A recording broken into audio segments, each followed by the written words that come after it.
Today, we're going to talk about finding the motivation to get organized and stay organized. Let's be honest, life is exhausting and we all need motivation to get organized at times. So today, I'm going to share 4 tips with you to find your motivation to get organized and stay organized. Hi, I'm Susan. I'm a professional organizer and a mother of 3. And thanks to the military, I've moved more than 25 times all over the world. So I deeply, deeply understand that life is busy and life is chaotic.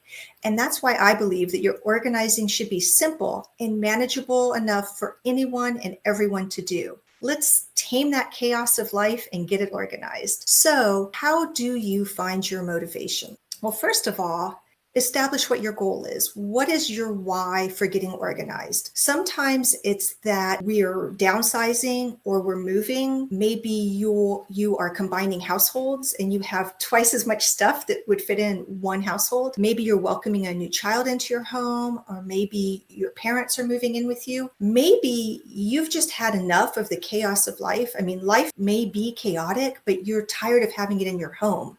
And you've decided you want to make the space and time in your home for the people and activities and things that are most important to you. So what is your motivation? Really sit down and determine that. And when you know what your goal and your motivation is, you can hold on to that and it'll help you when the organizing process gets tough. And it may, but when you hit some hurdles and it gets a little tough for you and you feel a little bit like you want to give up, then you can remind yourself of what that goal is and why you want to get organized and stay organized. So a second reason that can help motivate you is picture your results. And I'm not necessarily talking so much about the Instagram or, magazine worthy photos, but picture the results of the relationships that you want to create. Picture the results of the activities that you want to have the space for in your home.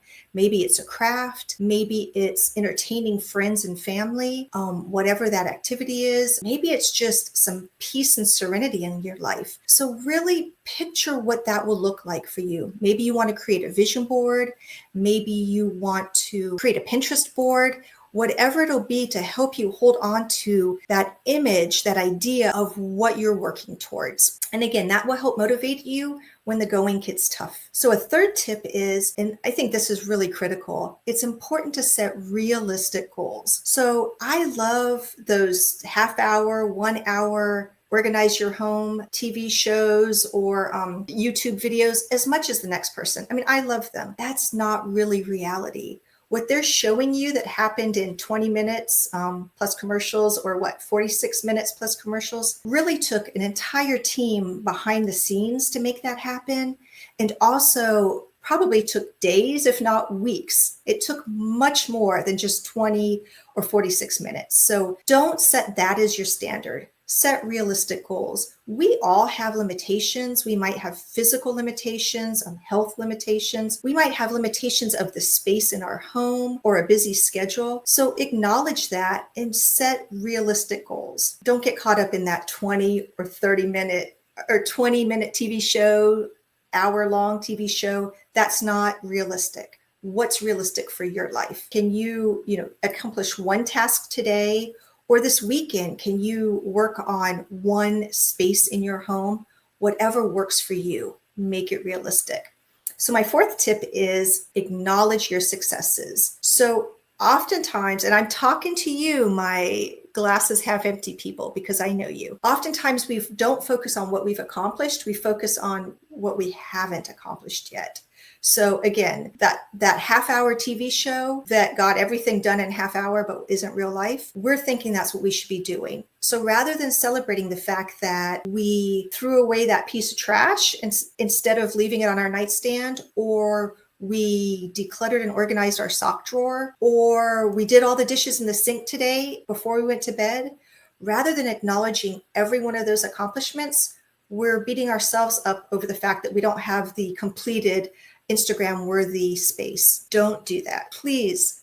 I'm celebrating with you every single step. Celebrate with yourself. It's important to deeply understand that organizing is not one Instagram or Pinterest photo or one 30-minute TV show. Organizing is a process. Because if you've ever had an organized space and you step back and look at it and revel in that Pinterest beauty, you know that a minute later, a day later, life has happened, the chaos has happened, and it's not quite as Pinterest worthy, Instagram worthy as it was a minute ago or a day ago. That's just life. So organizing is a process. Every single step we take towards organizing is a step forward towards our goal, and we need to celebrate that. So I encourage you to really, really commit to these 4 tips to stay motivated. We want to move towards our goal of taming the chaos of life and getting it organized. And next time I'll be back to share with you some couch potato organizing ideas, because I can't be the only one who loves organizing as much as I love being a couch potato. In fact, if you're with me, if you're my couch potato people, type SOS for Simple Organization Squad below and let me know that I'm not alone. I'm not the only couch potato out there. But why not combine something we love, being a couch potato, watching a good movie, binge watching a great series, and combine that with getting organized. So I'm going to bring you some ideas and tips next time. Until then, let's really commit to organizing the chaos of life, getting it organized, and staying organized.